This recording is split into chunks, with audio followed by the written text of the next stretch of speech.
Christopher Columbus did it in a boat. Phineas Fogg did it in 80 days. Richard Branson tried to do it in a hot air balloon. But none of them did it with 3 baby boys. Introducing the world's youngest explorers, 11-month-old twin boys Ollie and Max, and their younger brother Freddie. Join them and their loving parents Wilco and Anya Drew as they set out on their 12-month adventure around the world. Together, they are 4 men and a lady.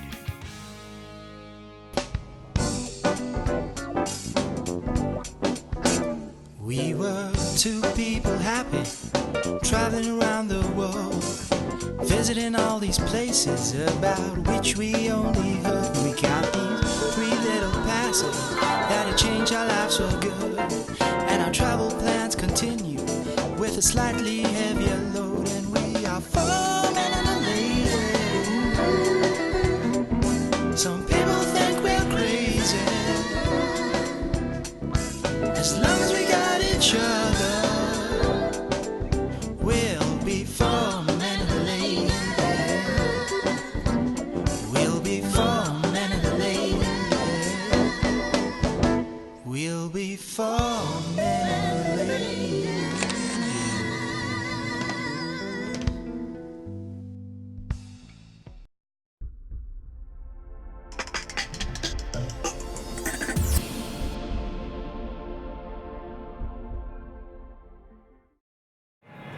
We're in Singapore. It's hot, it's humid, it's very, very early, and it looks like we've missed our connecting flight, so we're also very, very pissed off and tired. The beginning of our Hong Kong adventure was not so straightforward. For starters, we were in the wrong country, Singapore. But a credit card and some travel insurance soon fixed that, and Mum, Dad, and our 3 one-year-old boys were soon back on track. We're in Hong Kong at last. I think we've learnt our lesson about interconnecting flights. The guys on Singapore Airlines have been absolutely fantastic to us. Everybody's been helping with the kids.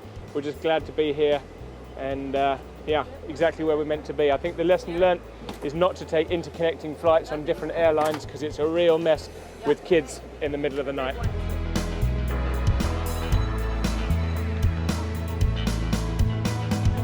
Once we had eventually touched down, it was just a 30-minute shuttle ride straight to the Gold Coast resort where we had booked our apartment. It was a little out of the main drag of Hong Kong, but brilliant value at just over $60 a night. Our pad was great, one of 14 huge towers with a big pool and even a beach, but we were knackered, so it was just time for a bath, beds, and a chill-out day to recover and get some basic shopping done.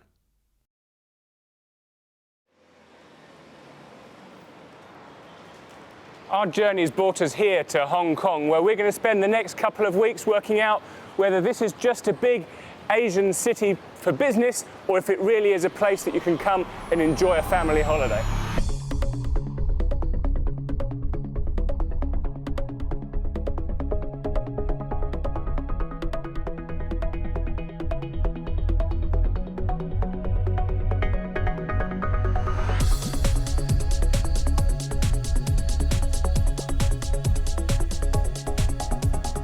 Hong Kong is an odd place, half country, half city, spread over more than 200 small islands and the bottom of the Chinese peninsula.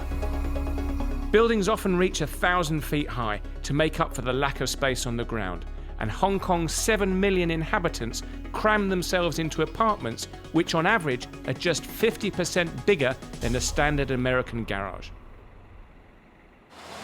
If you're uptight about stairs and things, stay in Perth and don't come to Hong Kong. It is not built for prams.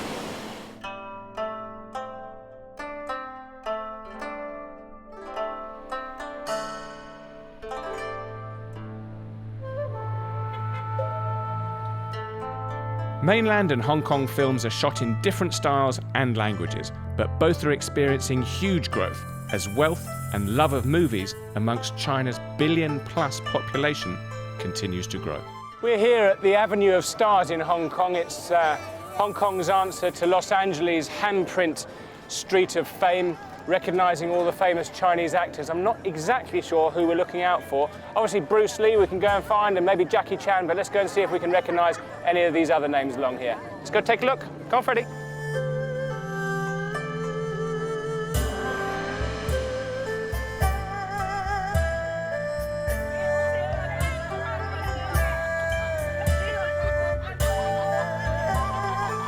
Wherever we go in Hong Kong, our kids are more of an attraction than whatever we're going to go and see. Oh, big guy. I've put him on the floor, and it's heavy. Big guy. There we go. Okay, Daddy. And I think what's really turning people on here is Max's red hair, because red is such a lucky colour for the Chinese, and he's got tons of it. Okay.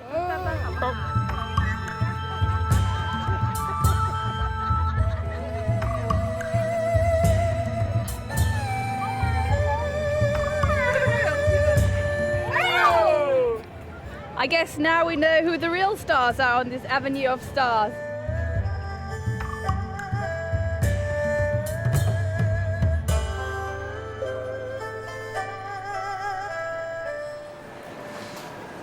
You need tokens for the Star Ferry, and don't forget, if you've got a pram or you need to push something, you need to take the lower deck, not the upper deck.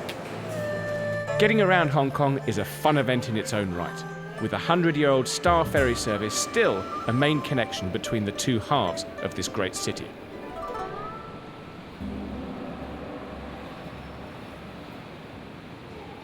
The local underground, MTR, is very efficient, but it's the old double-decker trams and the mountain funicular that the kids will really want to ride.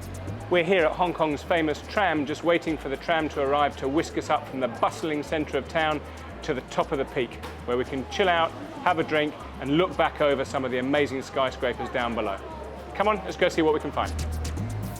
The tram line, which originally opened in 1888, still runs today, hauling 6 million people a year up Victoria Peak in just 7 minutes.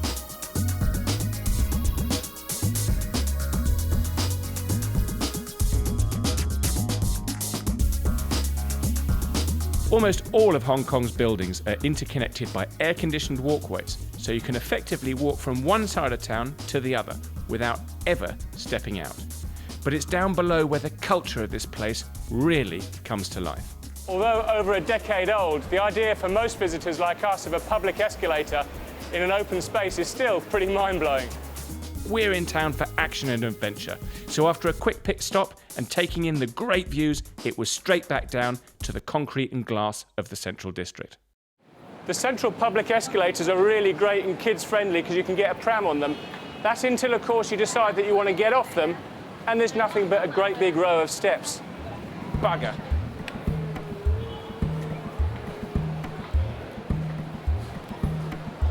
It never fails to amaze me here that you can walk out of tiny little side street alleys and markets like this, and then bang, you hit the main road and smack into the centre of commerce of Hong Kong again.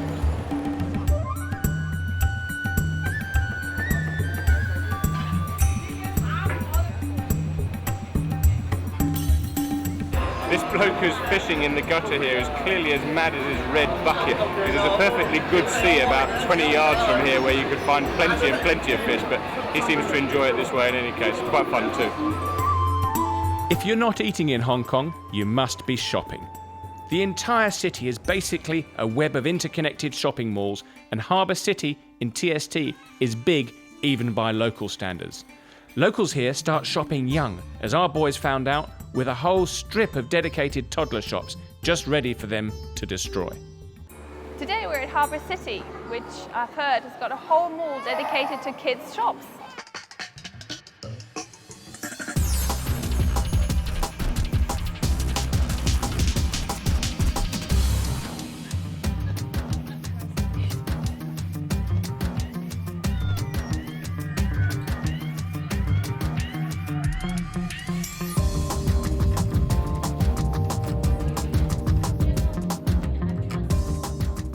Very excited. This is our first real shopping expedition for the boys. We're going to buy them shoes, their first shoes, their real proper shoes.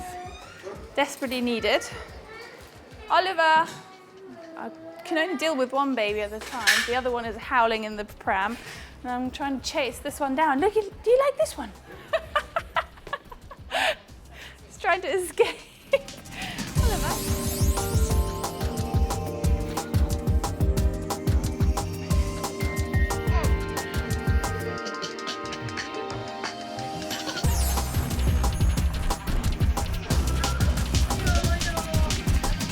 Well, the boys now have a really nice pair of shoes, very expensive, but they're very sweet. Their first proper pair, so quite an event for them and also for me.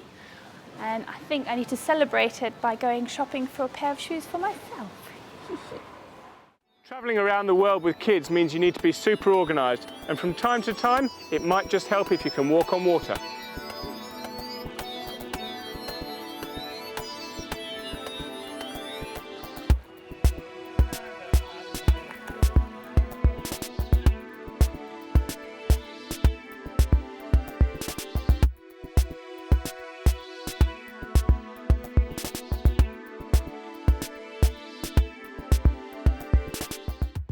Kitchen is so small. It feels like I'm on a boat.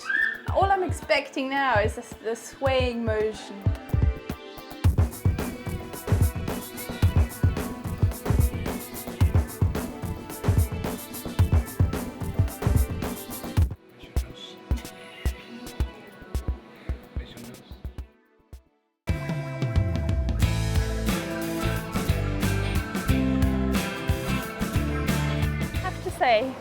Definitely one of the smallest supermarkets, narrowest aisles, etc. I've been to.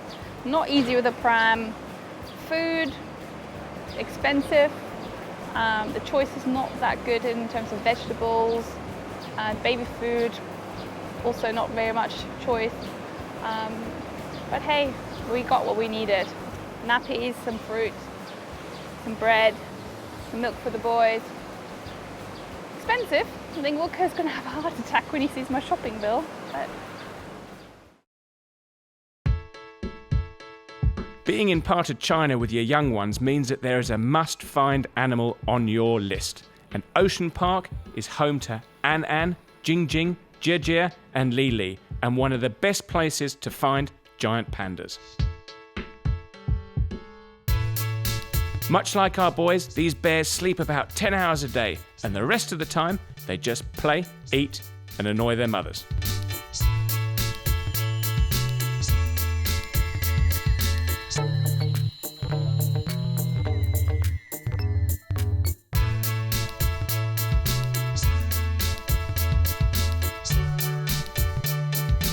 Although a little older and less visited than Disneyland Hong Kong, Ocean Park is still a AAA kids' day out, and perhaps even carries a little more character with its age than its American rival.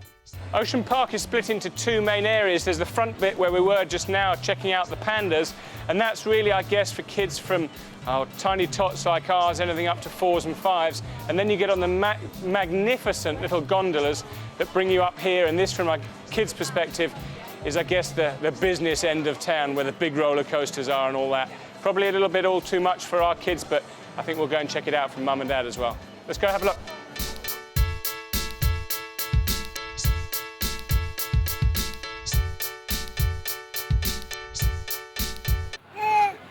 Ocean Park's also got a fantastic aquarium, dolphinarium, and all sorts of stuff. A lot of it inside, so a good thing to remember if it's raining like today.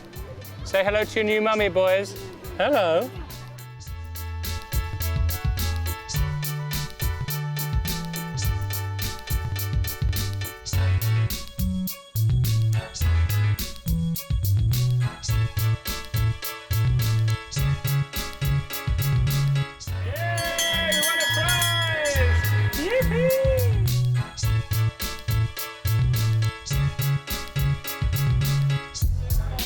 Thank God for mothers. Wilco wanted to put a tattoo onto the boys in the form of a Superman, and I've definitely vetoed it.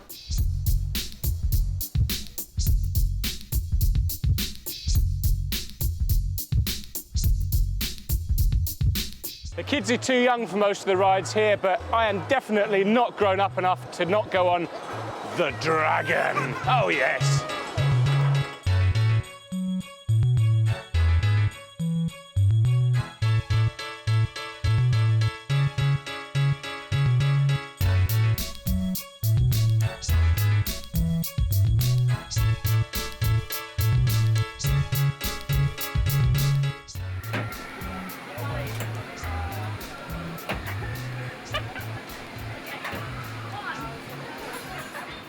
Not as easy as it looks.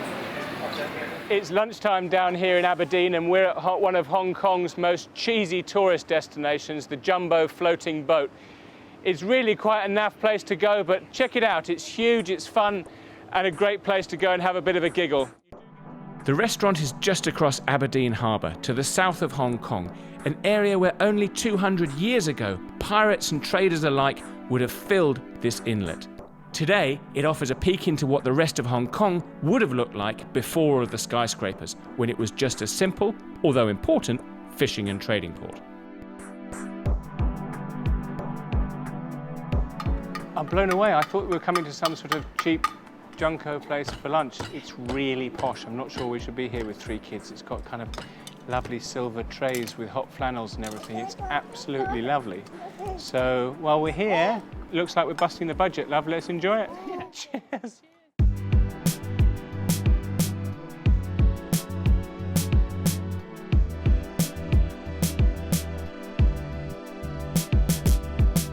Well, this junk is anything but junk food. Wow, we've had a fantastic meal. We've trashed this incredibly posh restaurant. We've blown our budget for the week, but it's been really worth it. It's lovely. Let's go and get the little boat back.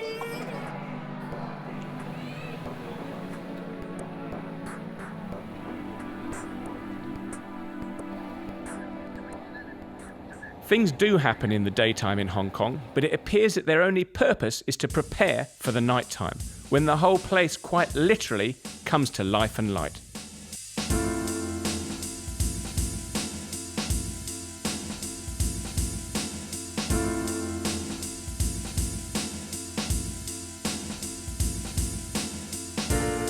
For travellers with toddlers, however, it means dividing forces.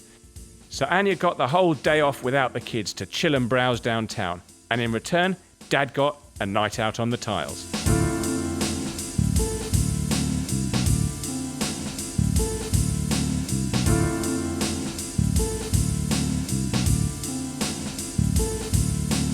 I'm really glad we've come down to Temple Street Market tonight. It's great fun, it's incredibly buzzy, but the thing I'm most pleased about is that I didn't bring Ollie, Max and Freddie. It would have been a nightmare.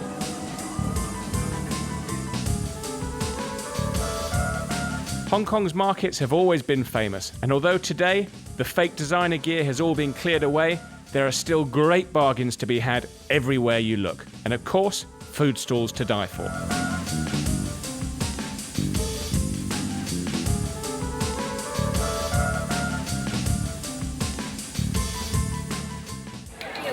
Beer, great food in the middle of this bustling market.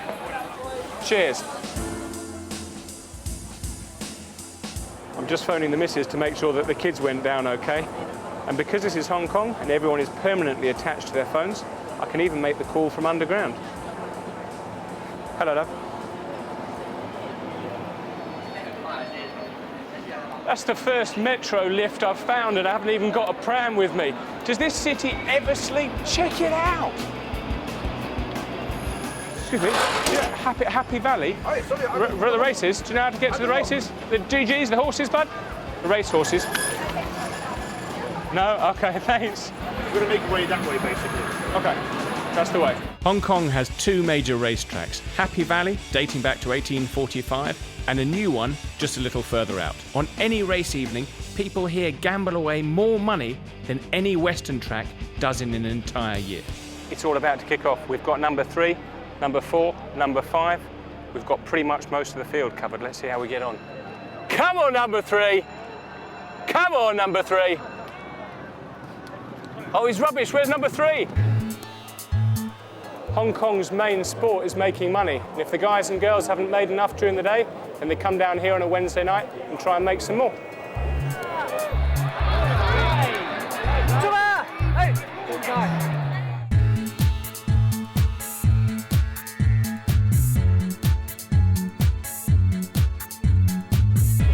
Check out how many people there are here. It's absolutely nuts.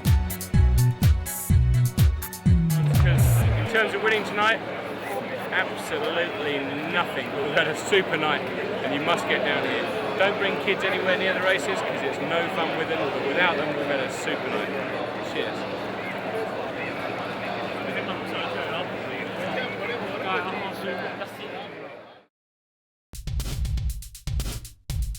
was time to escape from downtown, and in Hong Kong, that often means pick an island and get out of the city. So we hopped on the train and headed to Lantau, the largest, for some quality beach and Buddha time.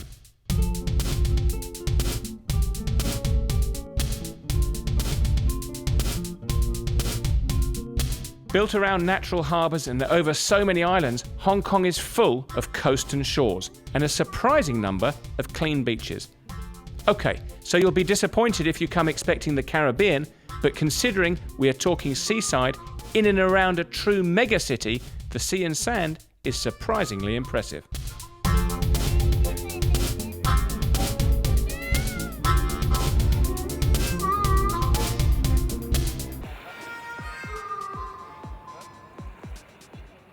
We so very nearly didn't come to Discovery Bay because the guidebook by which we put so much stead said, well, maybe give it a go if you fancy it, but it's not great.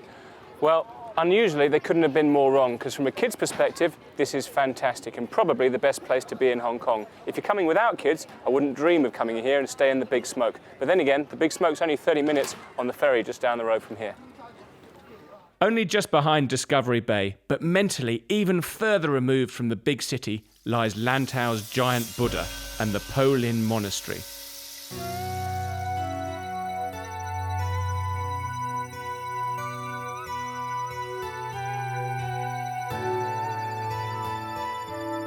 One of the many little Buddhist places of calm dotted throughout this extraordinarily busy corner of the world.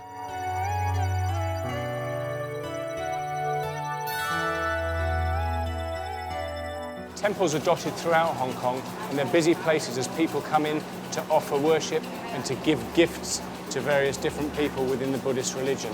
Often fruit, like the situation behind us. Let's go check it out.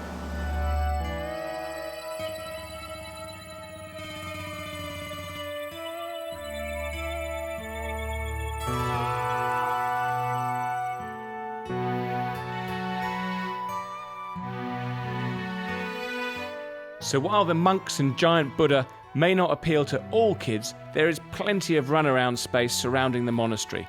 Great food is also cooked up by the monks themselves, and at almost 4 miles, that's 6 kilometres long, a giant cable car is sure to be a hit with anyone who's not scared of heights. After chilling on Lantau, it was back to the Big Smoke, but Freddie and Dad carried on with the day's theme of peace and serenity. DiscoverHongKong.com is one of the best tourist information sites we have found on our journey so far. We found these great free Tai Chi classes here, and there's even a fully dedicated section just for families. Martial art is part of many people's daily lives in Hong Kong and China. It is, however, a generic catch-all term, as it encompasses everything from this internal energy movement and more meditative expression to more combat-style judo and karate.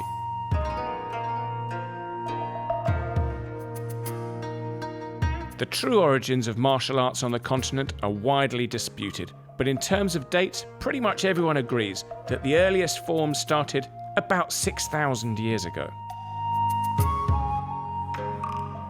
This Kung Fu style of Tai Chi, I'm really not sure this bloke here would be able to take on Jackie Chan or Bruce Lee, but you never know.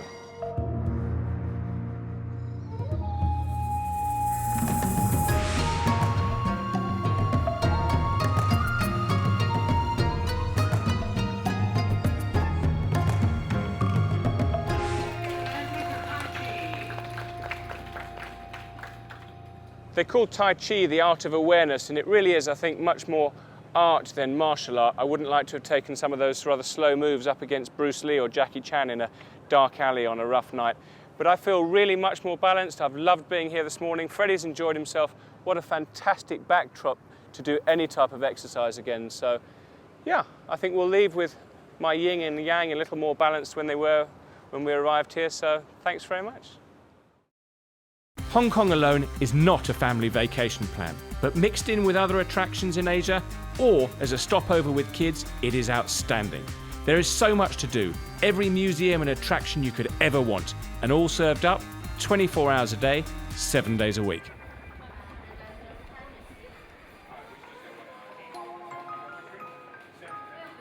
across Asia, people love karaoke. They come into rooms like this, chill out, get some drinks. In fact, this is a kind of a restaurant cum karaoke bar. There's probably 40 or 50 of these booths in this one area alone. Everyone comes in, maybe 10 or 20 of them, just sing and hang out, which is quite funny because from a nationality perspective, I've heard the worst voices ever here. So I'm not quite sure why everybody's so keen on singing, but they seem to love it in any case.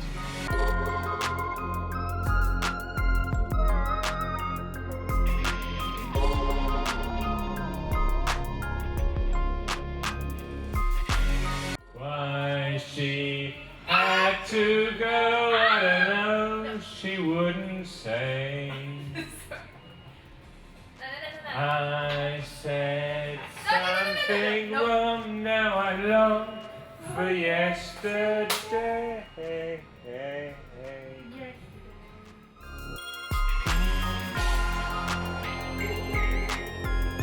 Now tell me, what's the best thing about being 17 months old? Hong Kong, you've been a beautiful audience. Thank you very much. See you in Moscow. Bye.